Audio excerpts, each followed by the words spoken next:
Buenas tardes a todos y a todas. En el marco del proyecto Memoria, Maestros y Movimiento Pedagógico, que hace parte del convenio entre el Instituto para la Investigación Educativa y Desarrollo Pedagógico, IDEP, y la Organización de Estados Iberoamericanos, OEI, con el apoyo del Centro de Investigación y Educación Popular, Programa por la Paz, sean bienvenidos y bienvenidas al quinto conversatorio pedagógico, donde queremos conmemorar el Día del Maestro y de la Maestra. Este conversatorio tiene un nombre sugerente y provocador. El maestro luchando también está educando. Convergencias y divergencias de los movimientos. Este conversatorio quiere traer a la memoria sentidos, comprensiones y prácticas que se han entretejido en la historia educativa colombiana, tanto del movimiento pedagógico como de la educación popular. Este es un espacio diseñado, soñado, deseado para conversar. Para esto han convergido ingredientes fundamentales. El primero, la vida. Hecha historia en la memoria del accionar como maestro de Luis Fernando Escobar, quien desde sus diversas militancias ha hecho parte de los dos movimientos, el movimiento pedagógico y la educación popular. El segundo invitado, la conversación, que la entendemos a partir de algunas de sus características y manifestaciones. Conversar va un poco más allá del diálogo. El diálogo nos remite a la interacción, encuentro y desencuentro, de ideas de diferentes lógicas. La conversación nos vincula a la reflexión de la propia experiencia, que es en últimas una reflexión sobre el sí mismo que nos abre una puerta de entrada sobre la capacidad de entender al interlocutor. Sin reflexión de la propia experiencia, no hay posibilidad de entender la experiencia de otro. Es importante saber que esta experiencia no se da de una vez y por todas. Es un ir y venir. Por eso algunos la llaman hasta experimentación. Cuando un grupo humano es capaz de conversar, la conversación es la manifestación de un indicio claro de libertad social. La conversación, para que sea posible, tiene varias llaves de acceso, o como dice el padre Alejandro Muro, un código inequívoco, que es de que no puede haber una regla establecida, sino un descubrimiento de esas reglas de quienes participan en la conversación. Una de ellas es no recurrir a la mentira, o mejor, buscar decir la verdad. Y en estas épocas de relativismo cultural e ideológico, nos podemos conformar con que cada quien manifieste lo que entiende por su verdad. El segundo elemento es no recurrir a la violencia para imponer algún punto de vista. La violencia extermina la libertad y hace imposible la conversación. Puede ayudarnos a superar la violencia el hacernos y el hacer al otro preguntas, buscar aclaraciones, poner de manifiesto la complejidad de lo que sucede. Debemos, para evitar la violencia, huir de la simplificación. Otro elemento es también necesario buscar los medios para que todos los miembros de la comunidad puedan conversar y que al hacerlo lo hagan con la claridad que cada quien se representa a sí mismo y no representa a nadie más. La conversación debe tener por fin airear todos los puntos de vista, confrontarlos. No se trata de homogeneizar. En este espacio de lo que se trata es de mostrar y permitir dejar en libertad a cada quien para la comprensión. Cuando las conversaciones terminan, su culminación ideal es tener alguna conclusión, un consenso. Si al final es que no se está de acuerdo, el final de la conversación es estar de acuerdo que no se está de acuerdo. Podemos decir que el éxito de la conversación encarna en un grupo, en una comunidad, el poder de ese grupo y de esa comunidad. y desviabiliza a generar transformaciones. Una comunidad, un grupo, una sociedad que logra resolver sus conflictos conversando, se empodera, se transforma, se potencia y puede cambiarse a sí misma y a su entorno. El tercer elemento invitado esta tarde, además de la vía de la conversación, es la interacción de diversos actores y actores. Esta es la invitación que les hacemos a todas y todos ustedes, a compartir sus experiencias reflexionadas con la experiencia de vida de Luis Fernando y con sujetos que han comprometido su vida y pensamiento en ambos movimientos. Sean todos y todas bienvenidos.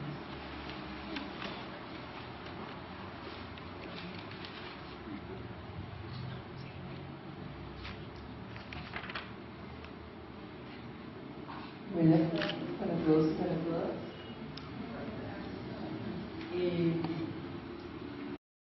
Hay además de los tres elementos que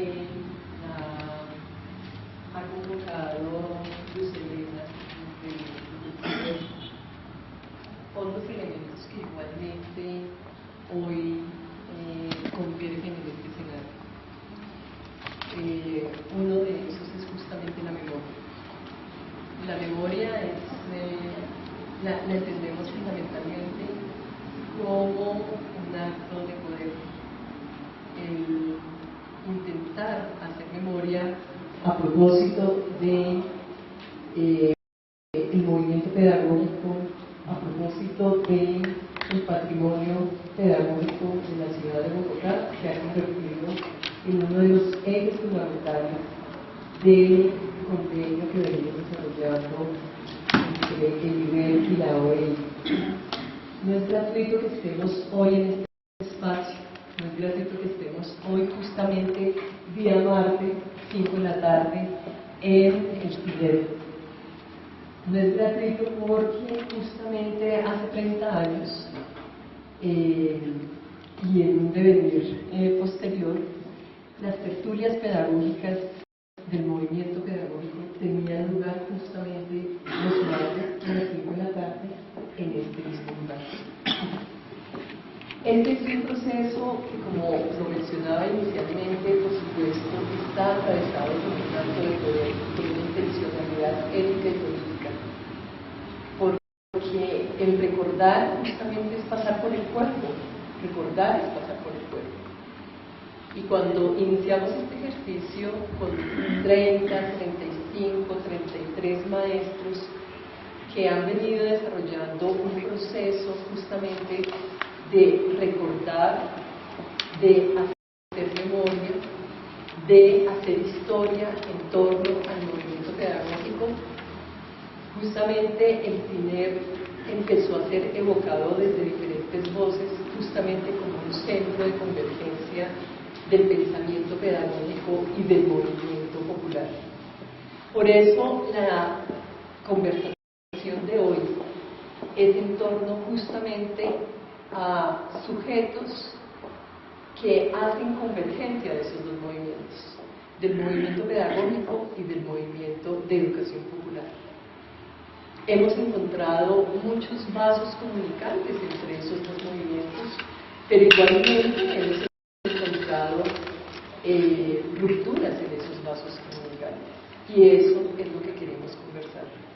Claro, una conversación en este sentido no tendría razón de ser si no está en el marco de las intencionalidades del hoy. Puede resultar anacrónico convocar a los maestros en su celebración del 15 de mayo, ¿cierto?, a una conversación a propósito del movimiento pedagógico. Gustavo Alarcón, profesor de La Guajira, cuando enviaba la invitación me decía: wow, Mireya, qué maravilla que no es una fiesta ni una rifa de un carro a lo que estás invitando, que es en lo que ha derivado la conmemoración del Día del Maestro, sino a una conversación entre generaciones de maestros. ¿Qué le dice hoy a los maestros de hoy justamente esta historia y este patrimonio de lo que ha sido la pedagogía y la educación en Bogotá? Este ha sido parte de la intencionalidad y parte de las posibilidades que hemos explorado en este convenio. Simplemente quiero agradecer la presencia, como decíamos ahora antes de entrar al recinto, de tantas fuentes primarias que hoy nos convocan, que hoy estamos aquí presentes. Yo creo que cada uno de los que estamos aquí hemos sido atravesados de alguna manera como sujetos justamente por quienes iniciaron, continuaron y aún siguen haciendo, ¿cierto, profesor Marco Raúl? El movimiento pedagógico. Nosotros, Nancy, muchos maestros que estamos aquí presentes, somos parte del movimiento pedagógico. Fuimos formados en este ambiente. Escuchamos en la Facultad de Educación a propósito del movimiento pedagógico. Hemos leído el movimiento pedagógico. Ha hecho política el movimiento pedagógico. Se ha hecho política el movimiento pedagógico. Luego, entonces, este es un escenario justamente para conversar entre generaciones de maestros, los nuevos maestros que están ingresando al distrito, hacen parte justamente de esta historia, ¿cierto? Hacen parte justamente de esta memoria, y eso nos motiva a seguir en esta idea. Este es el quinto conversatorio, eso quiere decir que han habido 4 anteriores, y justamente hacia octubre tendremos nuestra segunda jornada de la memoria. Insistimos en la memoria porque sabemos que allí hay una semilla y que allí hay una serie de elementos que son esenciales para ser maestro. Muchas gracias. Buenas tardes. El profesor Pedro Pinilla me puso en un trance de recuperación de memoria por algo que afirmara el año pasado en el marco del debate sobre la reforma universitaria. Decía entonces: desde hace 10 años el Ministerio de Educación Nacional está empeñado en impulsar el fin de la educación para sustituir este derecho por la política denominada formación de capital humano. Y no pude menos que preguntarme inmediatamente cómo es que una idea tan bella como muchas otras de las consagradas en la Constitución de 1991 va siendo tocada y retocada por manos mañosas y engañosas que poco a poco la convierten en una negación de su significación originaria. ¿Es este realmente el sentido de eso que se llama la política? Ingresé al Ministerio Oficial en julio de 1981, pero como estudiante y partícipe del movimiento estudiantil de entonces, había seguido de cerca el debate sobre el 14-19 del 71 que promovía el sindicalismo magisterial. Así empezaría para mí una búsqueda que todavía sigue preñada de incertidumbres, no en cuanto a sus fines, sino en cuanto a la mejor forma posible de realizarla, y que se ha concentrado en una pregunta por el sentido de la escuela. Es una lucha de rebeldía por dirimir entre un sentido impuesto desde las finalidades de un Estado espurio, a mi juicio, y un sentido deseado, perseguido desde una necesidad de libertad. Ya como maestro pude reconocer que no existía en lo que enseñábamos una verdad tan absoluta como presumíamos, sino una arbitrariedad que implicaba el desconocimiento del otro, el educando como sujeto. Muchas de las cosas que debíamos enseñar no se justificaban por sí mismas, y menos como respuestas a demandas de los educantes. No eran en realidad más que odiosos ejercicios de una autoridad delegada, algo determinado por unos intereses que aparecían como prevalecientes y desde los cuales cada sujeto apreciaba su mundo, se lo representaba y construía un discurso tendiente a justificarlo. En ese primer colegio oficial donde trabajé, sin ser muy grande, éramos varios profesores de sociales, y aparte de un seminarista retirado, los demás eran maestros y maestras normalistas promovidos a secundaria. Promovidos significaba que mejoraban de estatus, revelándose con ello una idea errónea sobre el valor del trabajo de escolar y primario. Me inicié como activista sindical inmediatamente después que me posesioné como educador, entrando en paro y participando en una asamblea de maestros, Le expliqué al rector que yo no podía ser un esquirol y afortunadamente él tampoco era un enemigo del sindicato. Mi desempeño en ese paro, pero también el poco compromiso de la mayoría de los maestros del municipio para asumir lo que implicaba el ser delegado sindical, me valió esa designación cuando apenas tenía pocos meses en el magisterio oficial. En aquella época, y particularmente en municipalidades como esa, si el magisterio iba al paro, no era porque tuviese conciencia de clase ni nada que se le parezca.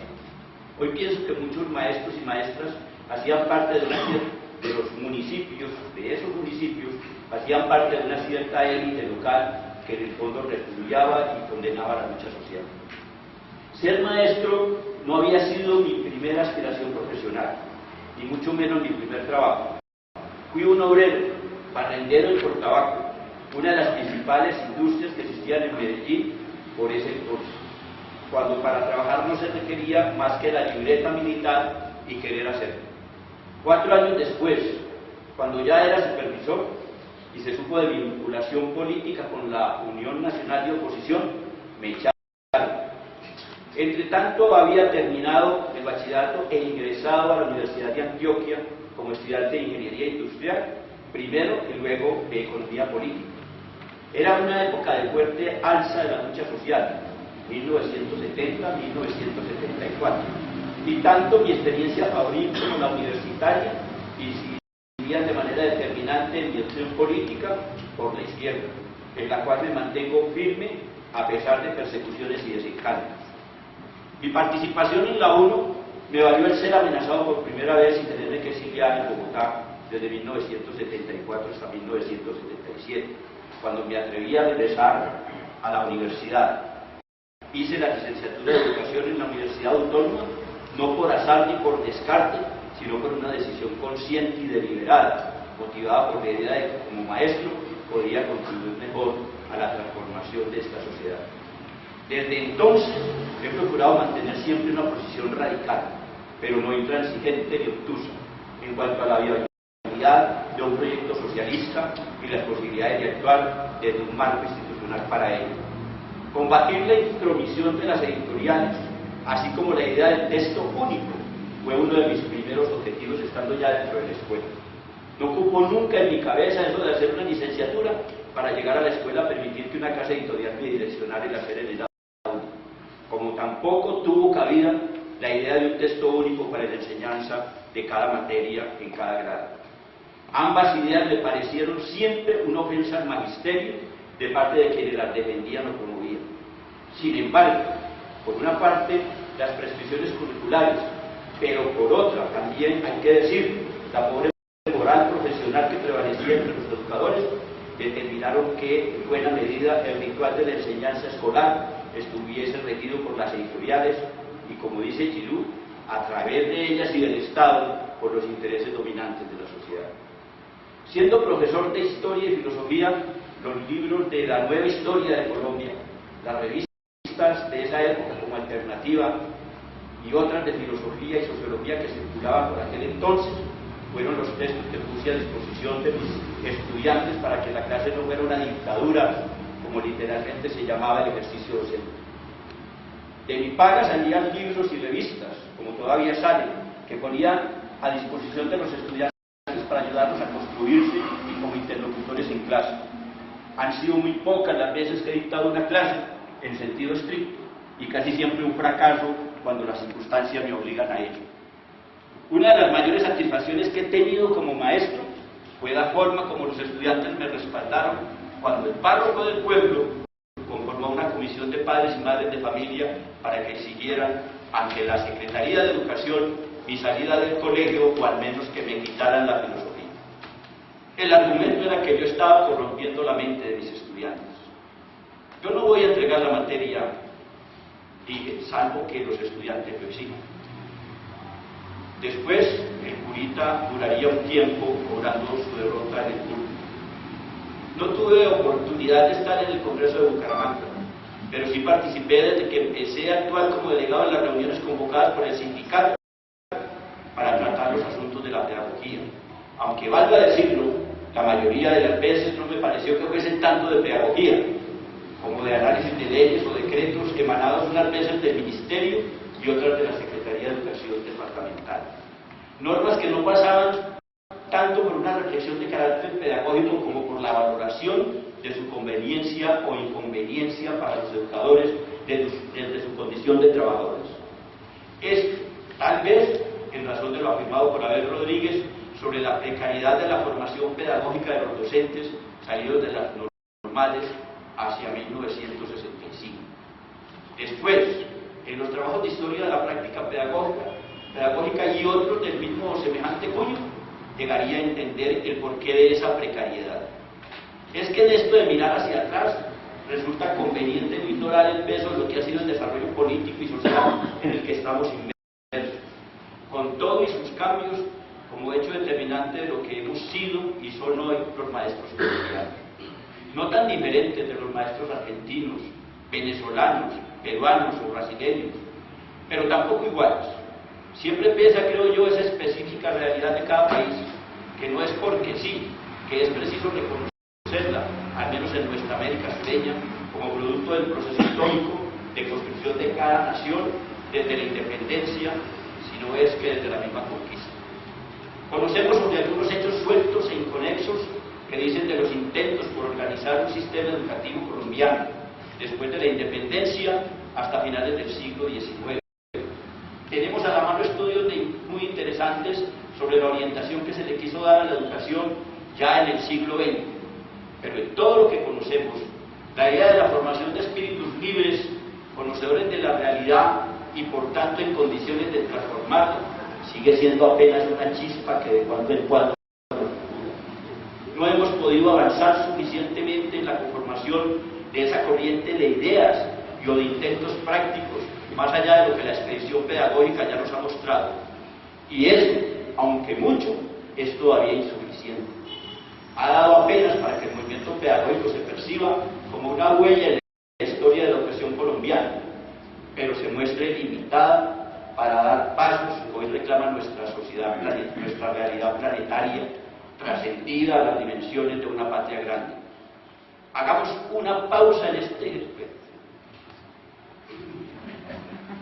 Bueno, ya lo estaba diciendo Fernando, hagamos una pausa en este ejercicio de la memoria que está haciendo Fernando para plantear una primera hipótesis y para abrir el conversatorio inicialmente con el profesor Marco Raúl Mejía, con el profesor Juan Francisco Aguilar. Los invito a acompañar a Fernando mientras escuchamos entonces esta primera hipótesis.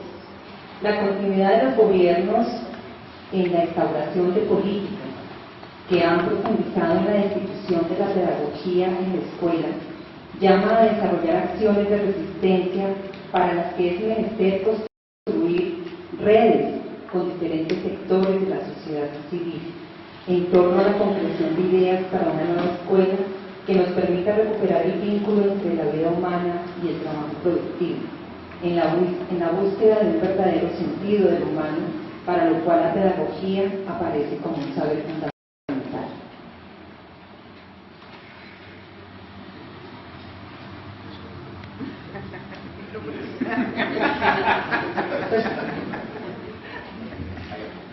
Bueno, el profesor Fernando en esta primera hipótesis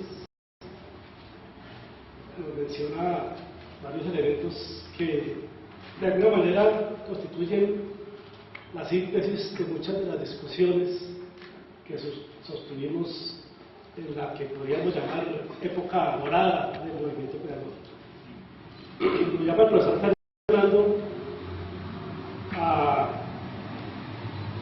potenciar las resistencias desde ese lugar privilegiado que puede ser la pedagogía.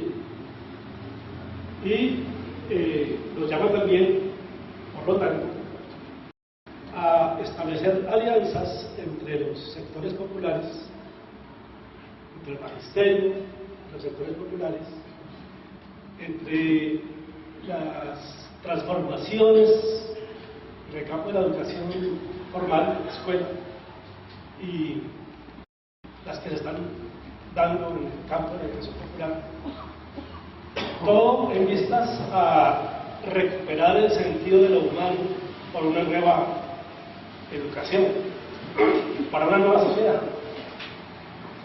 Esa hipótesis, como digo, tiene varios elementos que sintetizan mucho de lo que discutimos en algunos años atrás, hace algunos años. Por ejemplo, el concepto de resistencia. ¿Y a qué podríamos llamar resistencia?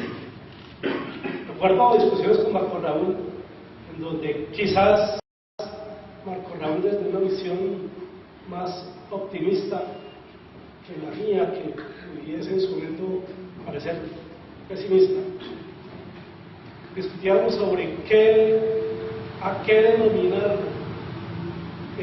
acciones de resistencia en la educación o experiencias pedagógicas de resistencia, y cómo diferenciar las resistencias en educación y pedagogía de lo que también se llamó y se sigue llamando aún buenas prácticas pedagógicas, experiencias exitosas, innovaciones educativas, en fin. Y decíamos, recuerdo en su momento, que había que hacer mayores esfuerzos para distinguir del conjunto de buenas prácticas que los maestros y las maestras han tenido siempre, aquellas que decididamente tenían una perspectiva contrahegemónica, para designar a estas últimas como verdaderas, entre comillas, resistencias. Y bueno, en esta conversación que iniciamos, vale la pena rescatar ese tipo de discusiones, que siempre fueron muy enriquecedoras, como la que se dio también alrededor del tipo de alianzas y quiénes participarían de las alianzas. En la hipótesis, Fernando nos habla de alianzas entre sectores populares. Hoy, muchos años después, habría que quizá reposar un poco los conceptos y hablar más bien de la subalternidad, porque sectores populares quizás sería solamente una expresión del conjunto de sectores subalternos que hoy se sumarían al anhelo por la construcción de una nueva educación para una nueva sociedad. Por eso, la parte final de la hipótesis que nos sugiere Fernando, en el sentido de cómo aunar fuerzas, diría yo, los sectores subalternos desde experiencias pedagógicas alternativas al modelo hegemónico. Cómo aunar fuerzas para la construcción de una educación que rescate el sentido de lo humano. Pues cada vez observamos que en tiempos de globalización se multiplican los lugares de la exclusión, pero también se multiplican los lugares de la resistencia.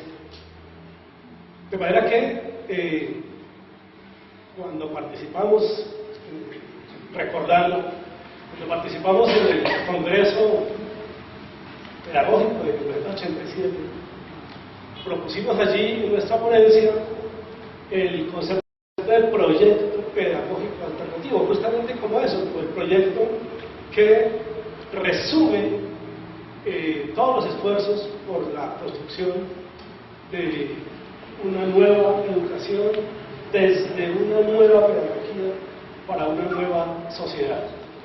Los esfuerzos siguen siendo los mismos y desafortunadamente muchos de quienes impulsaron la idea en ese momento seguimos siendo los mismos.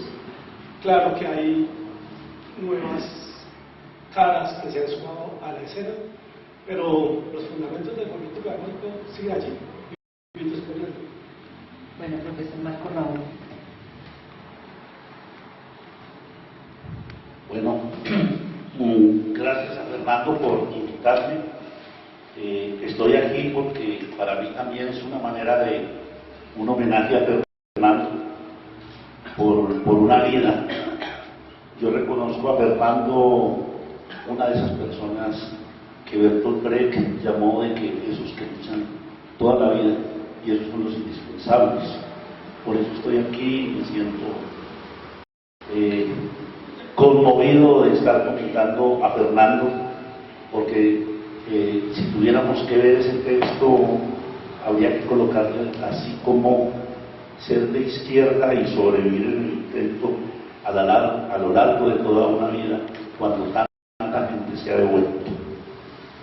Y ese quisiera ser el signo con que voy a leer esto. Me parece que Fernando en el texto y al desarrollar la hipótesis plantea tres nudos. Un primer nudo, el nudo del diseño instruccional. El segundo nudo, la necesidad de la alianza de la lucha educativa con los sectores sociales populares. Y el tercer nudo, el vínculo entre la vida y el trabajo productivo. Y creo que acá es importante recordar a los jóvenes y a las jóvenes, y recordar un poco también a Francisco, para poder luego discutir un poco, que el movimiento pedagógico vino a establecer 4 enfrentamientos en la década del 70, finales del 70 y comienzos del 80. Primero, enfrentó la reforma educativa de corte instruccional. Segundo, enfrentó un currículo a prueba de maestros. Tercero, enfrentó un procedimiento instrumental que reorganizaba la pedagogía. Y convocó a diferentes actores sociales productivos para construir una protesta de resistencia en medio de las tensiones.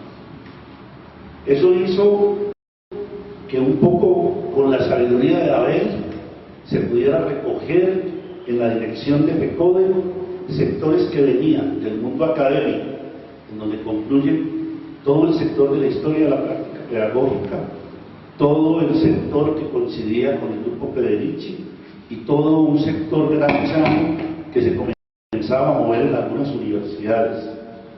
De igual manera, concitó una izquierda no ortodoxa, concitó grupos de movimientos sociales, concitó grupos que veníamos de la educación popular, concitó grupos de experiencias pedagógicas y algunos grupos más cercanos al Partido Liberal que también cayeron en su momento al movimiento. Entonces es una suma de diversidad que confluye a construir ese movimiento.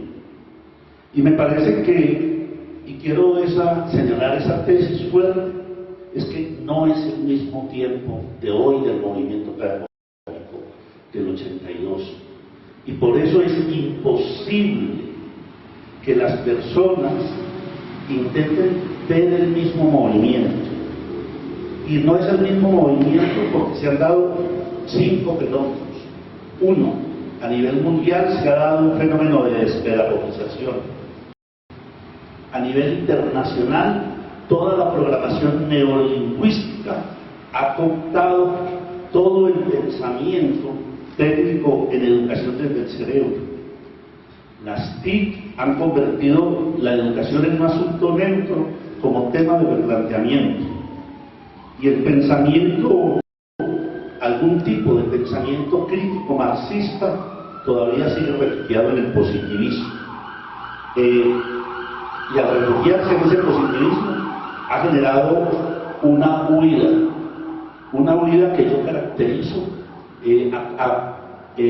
un poco acompasados en la noche neoliberal que tuvimos. Y aquí voy a ser un poco duro para provocar.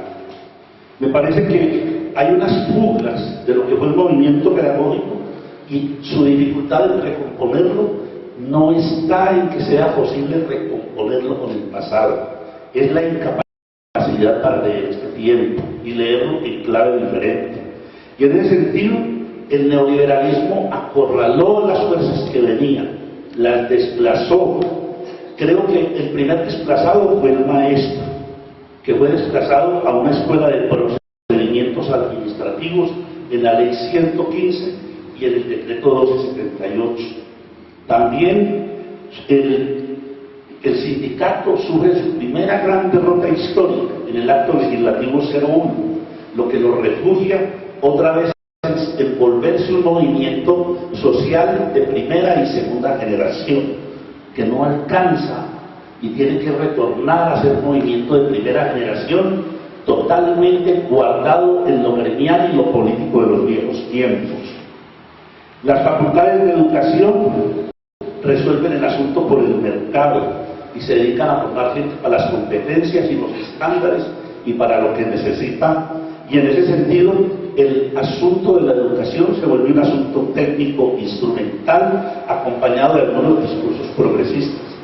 Los intelectuales de la educación nos dedicamos a la titulometría y a la bibliometría, que es como se ganan mejores salarios ahora en las entidades oficiales y en las universidades, y a ser personajes ilustres para ser reconocidos, pero realmente abandonando los procesos sociales. Mucha gente está escribiendo de movimientos sociales sin ninguna vinculación a movimientos sociales, produciendo una especie de ostracismo del movimiento. Y las ONGs se metieron a los cuarteles de invierno de la contratación oficial y de volverse a meter a los temas que le fija la cooperación internacional. Mientras tanto, ahí hay un movimiento social vivo. Cuando a mí me preguntan que dónde existe, les digo, hoy el CRIC, que comenzó en 1976, siendo una reunión de 6 maestros y 4 dirigentes, hoy tiene 1.640 maestros, tiene todas las escuelas indígenas.